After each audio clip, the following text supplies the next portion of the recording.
டேய் என்னடா டீசர்னு சொல்லி ஏமாத்திட்டீங்க. April fool. துரந்தர் படத்தோட பார்ட் 2க்கான டீசர் வந்திருக்கு. புது இந்தியா, நாங்க எந்த வீட்டுக்குள்ளேயும் நுழைவோம், யாரை வேணாலும் தூக்குவோம்.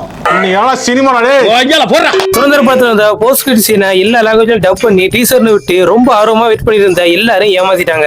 ஏமாத்தி போட்டாங்க பெரியப்பா, நல்லா நம்ப வச்சு மோசம் பண்ணிட்டாங்க பெரியப்பா. என்னதான் ஆல்ரெடி பார்த்த டீசரே திரும்ப விட்டாலும் பார்க்க செம்மையா தான் இருக்கு. துரந்தர் படம் வந்தப்ப யாருக்குமே தெரியல, கொஞ்ச நாள் போன பிறகு தான் எல்லாருக்கும் தெரிஞ்சு. ஆனா ஓடிடில வந்த பிறகு எல்லா பக்கமும் ட்ரெண்டிங்ல இருக்கு. டபுள் டக்க நாராயணா பல்லே ஆலியா நீ. துரந்தர் பார்ட் 1 கிட்டத்தட்ட 1300 கோடிக்கும் மேல கலெக்ஷன் பண்ணிருக்கு. அடுத்து துரந்தர் ரிவெஞ்ச் மார்ச் 19 ரிலீஸ் ஆக போகுது. இந்த படம் கண்டிப்பா இதுவரை ரிலீஸ் ஆன பெரிய படங்கள் எல்லாத்தையும் அடிச்சு தூக்கிரும். ரொம்ப பயங்கரமான ஆளா இருப்பாரோ. மார்ச் 19 யஷோட டாக்ஸிக் மூவியும் வருது. So 2 A certificate pan India மூவியும் கிளாஷ் ஆக போறது உறுதியாகிருச்சு.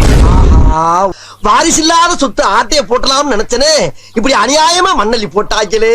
இந்த 2 படத்துல எந்த படம் வின் பண்ண போகுது, டாக்ஸிக்கா இல்ல துரந்தர் ரிவெஞ்சா? பேசிக்கிட்டே இருந்தா என்னடா அர்த்தம்? எது பெருசுன்னு அடிச்சு காட்டு.